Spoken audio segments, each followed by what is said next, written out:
the people of the United States and the world were filled with hope that Obama was the real deal when in his first week in office he signed an executive order supposedly closing Guantanamo Bay and other secret prisons. Then the press actually had a chance to read the executive order and were shocked to find that the executive order only said that Obama was thinking about closing Guantanamo in a year. But worst of all, the executive order continued the practice of rendition, which the LA Times called secret abductions.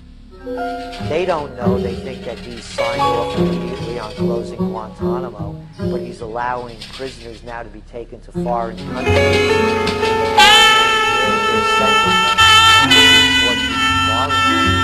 They don't know that they have that condition.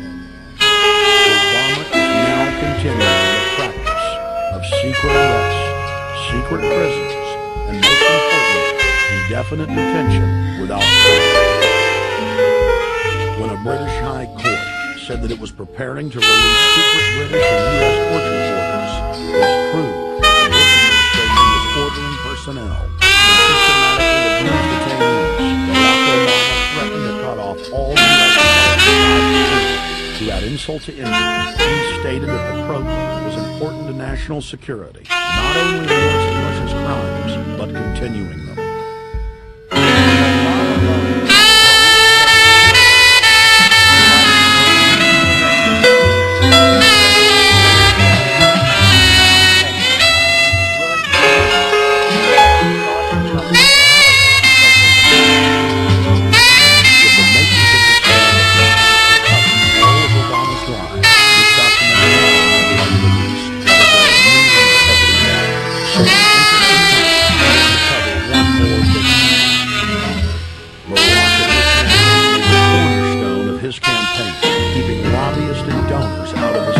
Within hours of being elected, Obama did a 180 and filled the White House and federal government with lobbyists and donors at all levels.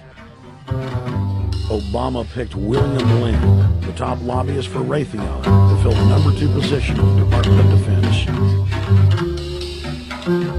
Timothy Geithner, former president of the private Federal Reserve Bank of New York, was picked by Obama to be Secretary of the Treasury. Geithner promptly crammed the Treasury Department full of lobbyists, like his Chief of Staff, Mark Patterson, formerly the top lobbyist at Goldman Sachs. Obama appointed top lobbyist to the Saudi royal family, George Mitchell, as the lead Middle Eastern envoy. Obama appointed the king of Wall Street lobbyists, Leon Panetta, to head up the CIA.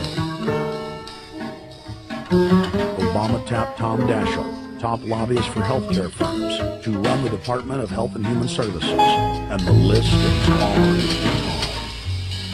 Then, 3 weeks into his administration, Obama launched a new lie, more outrageous than the previous. With Academy Award-level conviction, he said that he was upset about the banker bailout, which his own Chief of Staff, Rahm Emanuel, another former Wall Street executive, had engineered. Obama said that he had signed an executive order capping the CEO's salaries of those who had taken the bailout money. There was just 2 problems. All the major banks and brokerage firms were exempt, and the new order only dealt with any future bailouts. And those were to be on the honor system. What gets people upset, rightly so, are executives being rewarded for failure. AIG, Bank of America, and Citigroup, which have received billions in bailout money, don't fall under this plan. Banks negotiating future agreements with the government will be restricted. This appears to be built on an honor system. White House Press Secretary Robert Gibbs had a hard time explaining how enforcement would work.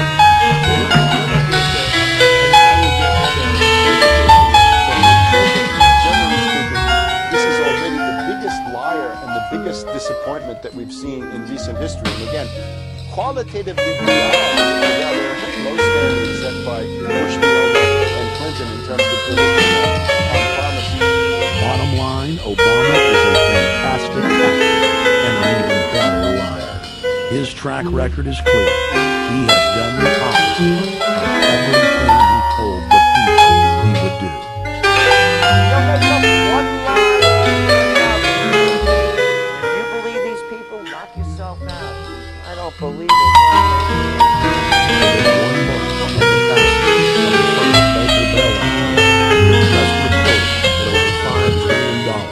Just disappeared out of the U.S. Treasury.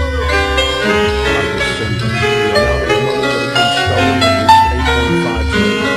Leadership of both political parties circled the grounds and will not discuss with the money.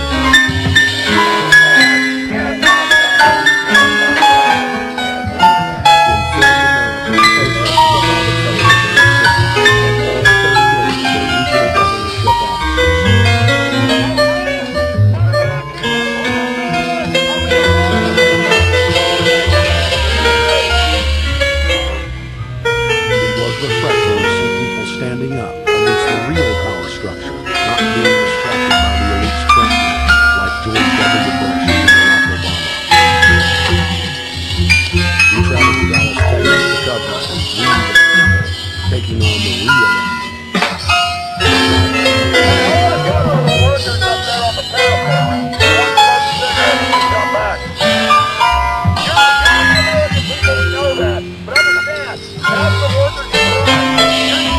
Federal government building, you're in private Federal Reserve.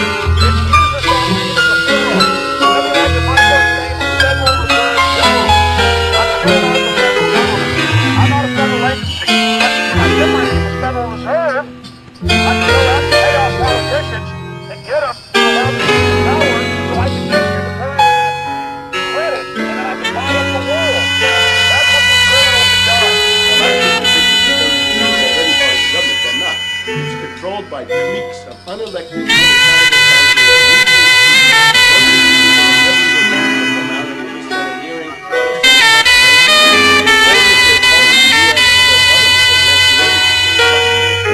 but in reality, this is private operation.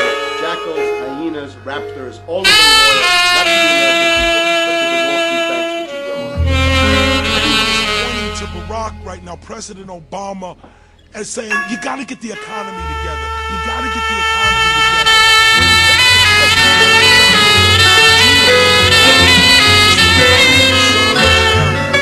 That at least 6 of the policy is a privately owned company, the Federal Reserve Bank. And it's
our government has operated under emergency powers of our government.